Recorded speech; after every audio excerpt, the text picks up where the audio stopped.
आज हम worksheet number 64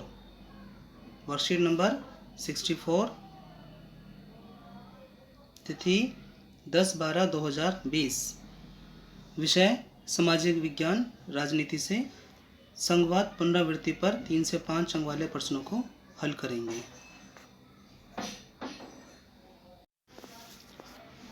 ये हमारी आज की वर्कशीट नंबर 64 संघवाद पुनरावृत्ति पर आधारित।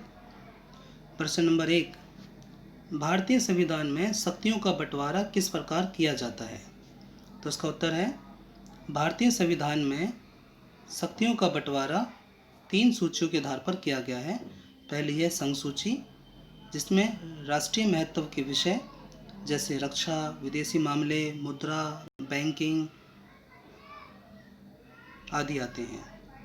दूसरा है राज्य सूची, जिसमें प्रांतीय और स्थानीय महत्व के विषय हैं जिन पर केवल राज्य सरकार ही कानून बना सकती है। उदाहरण के लिए पुलिस, व्यापार, कृषि, सिंचाई, वाणिज्य आदि। और तीसरी है हमारी समवर्ती सूची, जिसमें शिक्षा, वन, मजदूर संघ, विवाह, गोद लेना और उत्तराधिकारी जैसे विषय हैं जिन पर केंद्र और राज्य सरकार दोनों मिलकर कानून बना सकती हैं और विवाद की स्थिति के अंदर केंद्र सरकार द्वारा बनाया गया कानून मान्य होता है। अगला प्रश्न है, स्थानीय सरकार के महत्व का वर्णन करें, यानी कि स्थानीय सरकार क्या इंपॉर्टेंस रखती है? तो इसका उत्तर है, स्थानीय सरकार के 2 रूप हैं, एक ग्रामीण स्तर पर और दूसरा शहरी स्तर पर। ग्रामीण स्तरीय स्वशासन और शहरी स्तरीय स्वशासन। स्थानीय सरकार के रूप में इसके निम्नलिखित महत्व हैं। नंबर 1, अनेक मुद्दों और समस्याओं का निपटारा स्थानीय स्तर पर ही बढ़िया ढंग से हो सकता है। और दूसरा है, स्थानीय स्तर पर लोगों को फैसलों में सीधे भागीदार बनाना भी संभव होता है। अगला है, ग्राम स्तर पर ग्राम पंचायतें व शहरों में नगर पालिकाएँ होती हैं। नगर निगम राज्य सरकार के कार्यों को भी आसान कर देती हैं, यानी कि स्थानीय सरकारें जो होती हैं वो राज्य सरकार के कार्यों को आसान बना देती हैं। अगला प्रश्न है, संघवाद से आप क्या समझते हैं? उदाहरण सहित स्पष्ट कीजिए। इसका उत्तर है,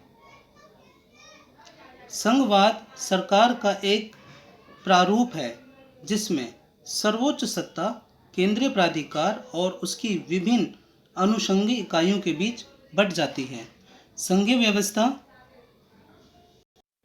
में 2 स्तर होते हैं, 2 स्तरों पर सरकारें काम करती हैं। जो पहला स्तर होता है उस स्तर की सरकारें पूरे देश के लिए होती हैं, जिसमें राष्ट्रीय महत्व के विषय होते हैं। और दूसरे स्तर पर राज्य व प्रांतों की सरकारें होती हैं जो शासन के दौरान दिनों दिन कामकाज को देखती हैं। सत्ता के इन दोनों स्तरों की सरकारें अपने स्तर पर स्वतंत्र होकर अपना कार्य करती हैं। जैसे भारत देश में भारत की जो व्यवस्था है वह एक संघीय व्यवस्था है और इसमें 2 सरकारें, एक केंद्र और एक राज्य स्तर की सरकारें हैं जो काम करती हैं। और भारत की जो व्यवस्था है उसे संघीय व्यवस्था के नाम से जाना जाता है। प्रश्न नंबर 4, संविधान में संघ शब्द का उपयोग नहीं किया गया, यानी कि हमारे संविधान में संघ शब्द का कोई उपयोग नहीं है, परंतु भारतीय संघवाद के सिद्धांत पर आधारित है। इस कथन का वर्णन करें। संविधान में संघ शब्द का उपयोग नहीं किया गया, लेकिन इसमें सत्ता का विभाजन केंद्र सरकार, राज्य सरकार, स्थानीय सरकारों की 3 स्तरीय प्रणाली में किया गया है। भारत के संविधान में 3 अनुसूचियां बनाई गई हैं। विधायी शक्तियों का बंटवारा किया गया है, केंद्र, राज्य और समवर्ती सूची, यानी केंद्र सूची, राज्य सूची और समवर्ती सूची। इसलिए सरकार प्रत्येक स्तर पर अपना अधिकार क्षेत्र होता है, परंतु हमारे पास केंद्रीय संघ है जिसमें केंद्र सरकार के पास राज्य सरकार से ज़्यादा शक्तियां हैं। इस प्रकार देखा जा सकता है कि केंद्र सरकार के 97 विषय हैं, जबकि राज्य और समवर्ती सूची में इससे बहुत कम विषय हैं। इसके अलावा केंद्र सरकार के पास बाकी बची शक्तियों पर कानून बनाने का भी अधिकार होता है।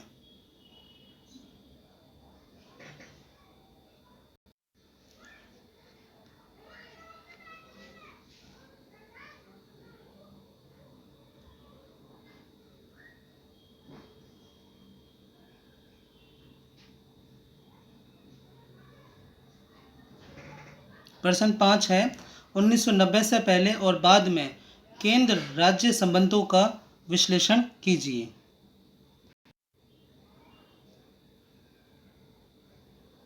हमारे देश में काफ़ी समय तक एक ही पार्टी का केंद्र अधिकार था और अधिकांश राज्यों में शासन एक ही पार्टी का रहा। उसका व्यवहारिक अर्थ यह हुआ कि राज्य सरकार ने स्वायत्ता संघीय इकाई के रूप में अपने अधिकारों का प्रयोग नहीं किया। दूसरा, जब केंद्र और राज्य में अलग दलों की सरकारें रहीं तो केंद्र सरकार ने राज्यों के अधिकारों की अनदेखी करने की कोशिश की। उन दिनों केंद्र अक्सर संवैधानिक प्रावधानों का दुरुपयोग करके विपक्षी दलों की राज्य सरकारों को भंग कर देती थी। यह संघवाद की भावना के विपरीत काम करता था। तीसरा, 90 के दशक में राज्यों में क्षेत्रीय दलों का गठन हुआ। यहीं से केंद्र में गठबंधन सरकार की शुरुआत हुई। इससे सत्ता में साझेदारी और राज्य सरकारों की स्वायत्ता को आदर देने की नई संस्कृति का जन्म हुआ। प्रश्न नंबर 6, 1992 के संवैधानिक संशोधनों की व्याख्या कीजिए जिनके द्वारा भारत में स्थानीय सरकारों की स्थापना हुई। स्थानीय सरकार मैंने आपको बताया था, यानी कि पंचायती सरकार और नगर निगम पालिका सरकार। वास्तविक विकेंद्रीकरण की दिशा में एक बड़ा कदम 1992 में उठाया गया। संविधान में 1992 में उठाया गया। संविधान में संशोधन करके लोकतांत्रिक शासन व्यवस्था के इस तीसरे स्तर को ज़्यादा शक्तिशाली और प्रभावी बनाया गया। स्वायत्ती स्वशासी निकायों के चुनाव नियमित रूप से कराना संवैधानिक बाध्यता है। निर्वाचित सबशासी निकायों के सदस्य तथा पदाधिकारियों के पद में अनुसूचित जातियों, अनुसूचित जनजातियों और पिछड़ी जातियों के लिए सीटें भी आरक्षित हैं। कम से कम 1/3 पद महिलाओं के लिए भी आरक्षित हैं। हर राज्य में पंचायत और नगर पालिका चुनाव कराने के लिए राज्य चुनाव आयोग नामक स्वतंत्र संस्था का गठन किया गया है। राज्य सरकारों को अपने राजस्व और अधिकारों का कुछ हिस्सा इन स्थानीय स्वशासन निकायों को देना पड़ता है। सत्ता में भागीदारी की प्रकृति हर राज्य में अलग अलग है। अगला प्रश्न है, भाषा नीति की चुनौती का सामना भारत में किस प्रकार किया गया, यानी कि भारत में भाषाई नीति किस तरीके से अपनाई गई, बनाई गई। भाषा के लिए, हिंदी भाषा के लिए दूसरी जांच भाषाई नीति है। दूसरा, हमारा संविधान किसी एक भाषा को राष्ट्रीय भाषा के तौर पर महत्व प्रदान नहीं करता। तीसरा है, हिंदी भाषा को आधिकारिक भाषा के रूप में चिन्हित किया गया था। अगला प्रश्न है, अगला है उसका पॉइंट है, हिंदी देश की केवल 40% लोगों की मातृभाषा है। उसने अन्य भाषाओं की सुरक्षा में बढ़ावे के लिए कई कदम उठाए गए थे। 5वां पॉइंट है, ऐसी भाषा हैं जिनकी पहचान करते हुए उन्हें संविधान की अनुसूची में स्थान दिया गया है।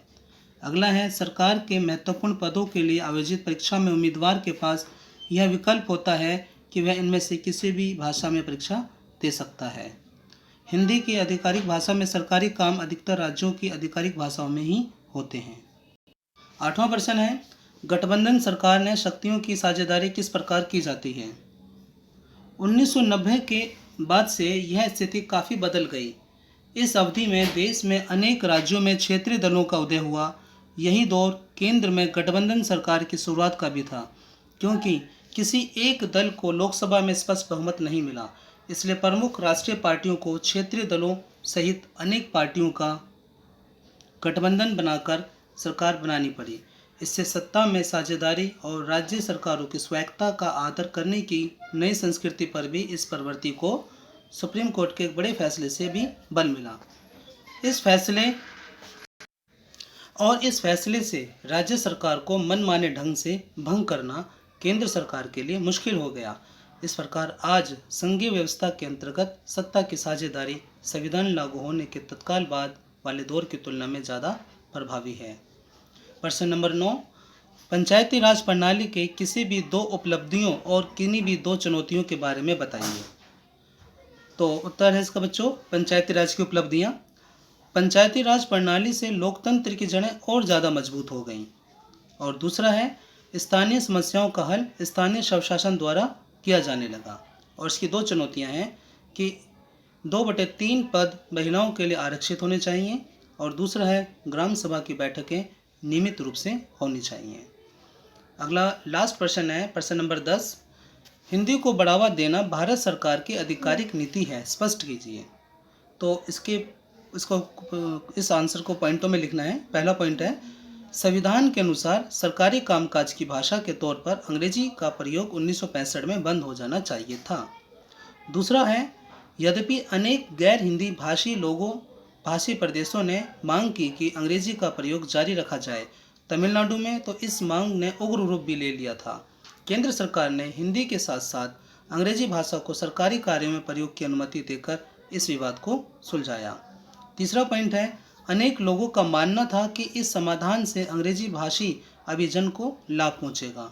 चौथा पॉइंट है राजभाषा के रूप में हिंदी को बढ़ावा देने के बाद सरकार की नीति बनी हुई है, पर बढ़ावा देने का मतलब ये नहीं कि केंद्र सरकार उन राज्यों पर भी हिंदी को थोप सकती है जहां लोग कोई और भाषा बोलते हैं।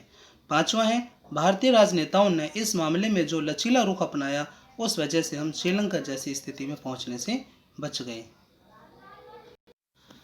तो बच्चों ये हमारे 10 क्वेश्चन थे। अब स्रोत आधारित प्रश्न है हमारे, और पहले हम अनुच्छेद को पढ़ेंगे, उसके बाद उसके प्रश्न पे हम डिस्कस करेंगे। अनुच्छेद है संघीय शासन व्यवस्था में सर्वोच्च सत्ता केंद्रीय प्राधिकार और उसकी विभिन्न अनुषांगिक इकाइयों के बीच बंट जाती है। आमतौर पर संघीय व्यवस्था में 2 स्तर पर सरकारें होती हैं। इसमें एक सरकार पूरे देश के लिए होती है जिसमें राष्ट्रीय महत्व के विषय होते हैं। फिर राज्य या प्रांतों की सरकारें होती हैं जो शासन के दैनंदिन कामकाज को देखती हैं। सत्ता के इन दोनों स्तर की सरकारें अपने अपने स्तर पर स्वतंत्र होकर अपना काम करती हैं। इस अर्थ में संघीय शासन व्यवस्था एकात्मक शासन व्यवस्था से ठीक उलट है। एकात्मक व्यवस्था में शासन का एक ही स्तर होता है और बाकी इकाइयाँ इसके अधीन होकर काम करती हैं। इसमें केंद्रीय सरकार प्रांतीय स्थानीय सरकारों को आदेश दे सकती है, पर संघीय व्यवस्था में केंद्रीय सरकार राज्य सरकारों को कुछ खास करने का आदेश नहीं दे सकती। राज्य सरकारों के पास अपनी शक्तियाँ होती हैं और इसके लिए वह केंद्रीय सरकार को जवाबदेह नहीं देती है। ये दोनों ही सरकारें अपने अपने स्तर पर लोगों को जवाबदेह होती हैं। अब पहला प्रश्न आता है अपने शब्द में संघवाद को परिभाषित कीजिए। तो मैंने आपको संघवाद के बारे में पहले भी बताया था कि संघवाद एक ऐसी स्थिति है, एक ऐसी व्यवस्था है जिसमें 2 स्तरों की सरकारें काम करती हैं, एक केंद्रीय स्तर की और एक प्रांतीय स्तर की, और दोनों के बीच में शक्तियों का बंटवारा होता है। प्रश्न 2, सरकार के एकात्मक रूप से आप क्या समझते हैं? एकात्मक व्यवस्था में शासन का एक ही स्तर होता है और बाकी जितनी भी इकाइयाँ होती हैं, जितनी भी जो उसके अधीन जो कार्य करने वाली जो इकाइयाँ होती हैं वो उनके अधीन काम करती हैं। उसमें जो प्रांतीय सरकारें होती हैं वो केंद्र सरकार को जवाबदेह होती हैं। भारतीय संघीय सरकार का कौन सा रूप है? भारतीय संघीय सरकार का संघीय रूप जो है संघीय व्यवस्था है जिसके अंदर 2 स्तरों की सरकारें हैं, एक केंद्र सरकार और एक प्रांतीय सरकार। ऊपर दिए गए अनुच्छेद का एक संक्षिप्त विवरण अपने शब्दों में लिखिए। आप इसको लिख सकते हो संघीय व्यवस्था के बारे में और एकात्मक व्यवस्था के बारे में लिख सकते हो। संघीय व्यवस्था के बारे में आपको वही लिखना है कि दो इकाइयों के बीच में, 2 व्यवस्थाओं के बीच में होती है, केंद्र सरकार और एक प्रांतीय सरकार, दोनों के बीच में शक्तियों का बंटवारा होता है और केंद्र सरकार राज्य सरकार को कोई आदेश नहीं दे सकती और दोनों ही जो होती हैं, दोनों ही व्यवस्था जो होती हैं वो जनता के प्रति जवाबदेह होती हैं। और एकात्मक सरकार के अंदर जो होता है शासन का एक ही रूप होता है और जितनी भी इकाइयाँ होती हैं वो केंद्र सरकार के अधीन होकर कार्य करती हैं और केंद्र सरकार जवाबदेह नहीं होती है किसी भी कार्य के लिए। तो आप इसको पूरा का पूरा जो शीट मैंने आपको समझाई है इसको ध्यान से पढ़ना, क्वेश्चन आंसरों को उनको याद करना, और बोर्ड में जो क्वेश्चन आने CBSE में इन्हीं में से आएंगे।